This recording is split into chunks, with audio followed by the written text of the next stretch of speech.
es ¿qué opinas tú de esta pinche percepción de los influencers? Una, que se las dan de más riatas y que todo, o sea, todo el mundo comparte mierda o mentiras en las redes. ¿A qué me refiero con esto? De repente vemos mujeres que no se ven como se ven en las redes. O sea, se están tomando 50 pinches fotos para salir en una en donde se ven razonables y lo mismo va con los hombres. Que usan filtros, que ya si no usan los filtros ya no se sienten atractivas. Se ven en el pinche espejo y ahora sienten que se tiene que maquillar de más para ver en el filtro que está. Y creo que esto está cambiando la percepción tanto de la belleza, o sea, de cómo la mujer siente que debe verse y cómo los hombres tal vez, o cómo el sexo opuesto siente que la persona se debe de ver. Porque creo que eso también está causando un estrés irreal y está poniendo, digo, quiero que tú me digas tu opinión de eso, ¿no? Como psiquiatra, pero creo que de ahí viene también una exacerbación en los síntomas de depresión, que es que ella siempre está feliz, no. Creo que están viendo simplemente una ventanita de algo que ni es. Entonces, ¿qué impacto crees que pueda tener esto en los jóvenes? Pues también, o no tan jóvenes, güey. Yo creo En que cualquier edad, güey. O sea, no necesariamente tiene que ser en la juventud. Lo ves en cualquier edad, gente, los mismos influencers que tú estás notando. Y lo que dices es cierto, güey. Ven una escena nada más de su vida y muchas veces la gente quiere imitar, ¿no? O quiere compararse con eso. Y yo creo que es lo que estás tratando de comentar. tú sientes eso, Ignacio, que esto puede, o sea, o te llegan pacientes así que están distorsionados con lo que en realidad deberían de verse. Yo coincido con esa visión, yo creo que es una visión muy acertada de muchas veces lo que ocurre. Es algo que yo noto persistentemente, perfiles o de chicas que comparten fotos en paños menores o en bikinis, en trajes de baño, en poses sugerentes, con una actividad animal muy, muy sexuada, y después mensajes de tengo trastornos de ansiedad, de dame una mano, me puede dar un turno.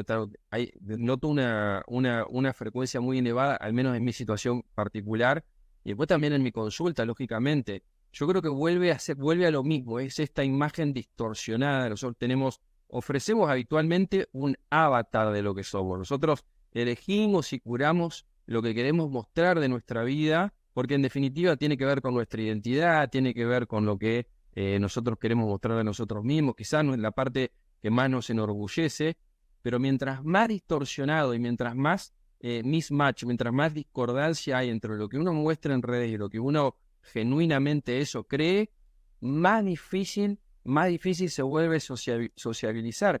Y yo creo que también esto está en la esencia de por qué muchas veces las personas tienen una imagen súper curada y una actividad en redes súper activa, y después sienten que lo que ocurre, porque yo puedo poner en mi avatar de Twitter, de Instagram, de lo que fuera, y puedo poner que soy X persona, que me percibo de X sexo, de tal nacionalidad, con tal cuestión, y el resto y actúo de esa manera.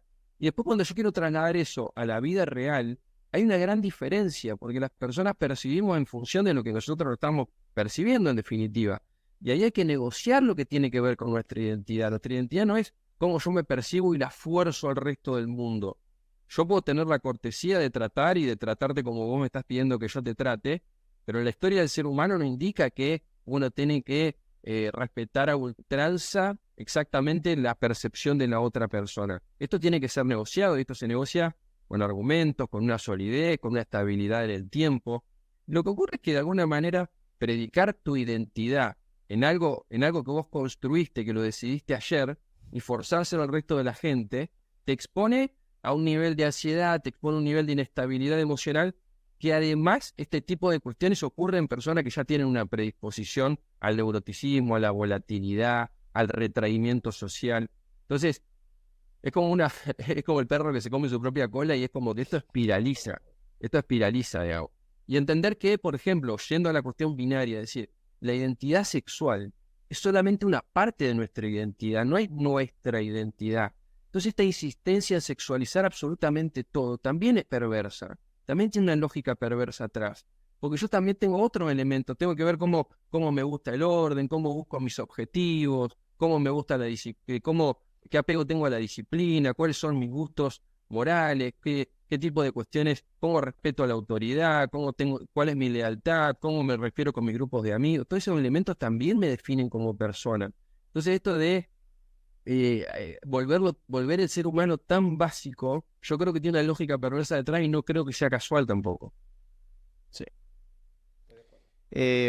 Sí, digo, definitivamente todo esto se exacerba con...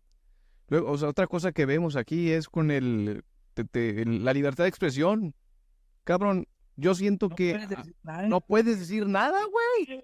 O sea, se supone que quieren mucha libertad de expresión, pero luego en realidad te expresas y ahora resulta que es que...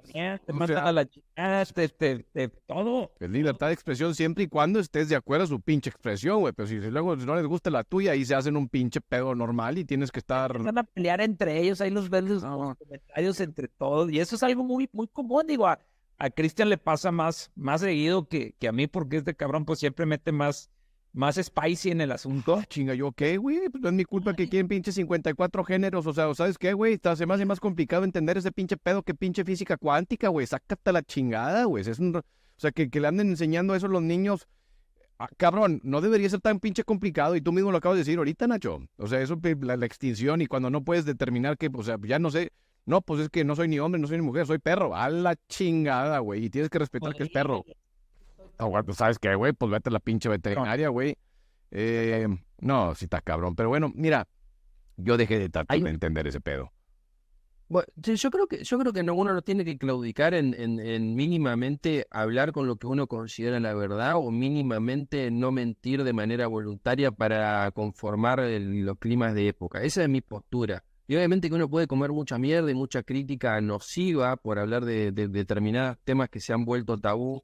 Pero todo lo que se vuelve tabú de alguna manera es una manera de censurar formas diversas de pensamiento. Es mi creencia, es mi opinión, o al menos mi entender actual de la salud mental, de que la verdadera diversidad entre las personas es nuestros rasgos de personalidad. Cómo gestionamos la incertidumbre, cómo están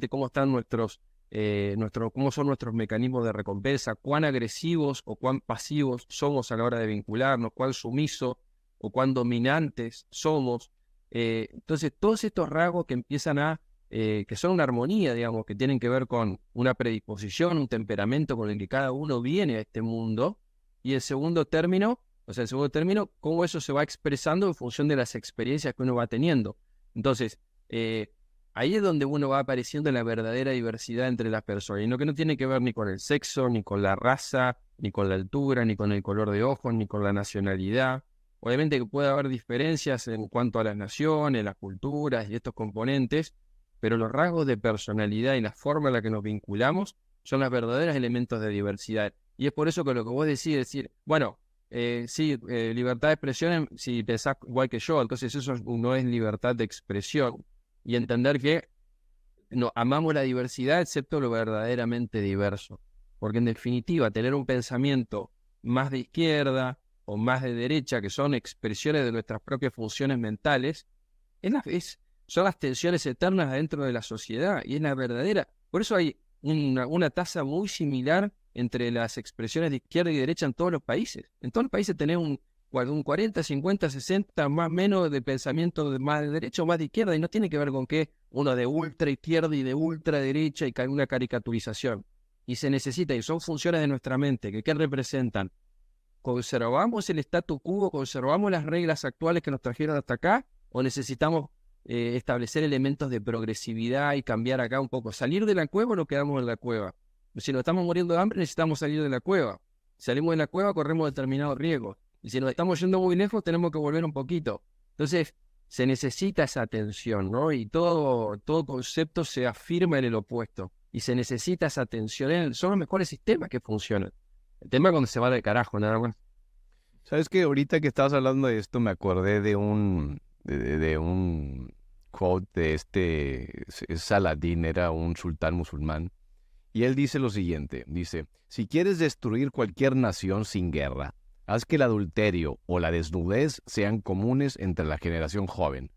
Es lo que estamos viendo. Estamos viendo un reverendo cagadero por todas partes. O sea, la putería se está normalizando. Cosas que antes hubieran sido impensables ver. Ahorita ya se está normalizando bastante. Así que pues me parece todo eso muy interesante. Yo lo vuelvo a linkear con todo esto de dopamina, de sentirte bien y de la cosa. Pero obviamente esto es muy complicado. Así que Te puedo sumar un concepto más con respecto a la dopamina, como para aclarar algo que a mí me parece importante desde la clínica. Habitualmente se linkea y se asocia la dopamina al placer, y hay un buen motivo por el cual se asocia al placer.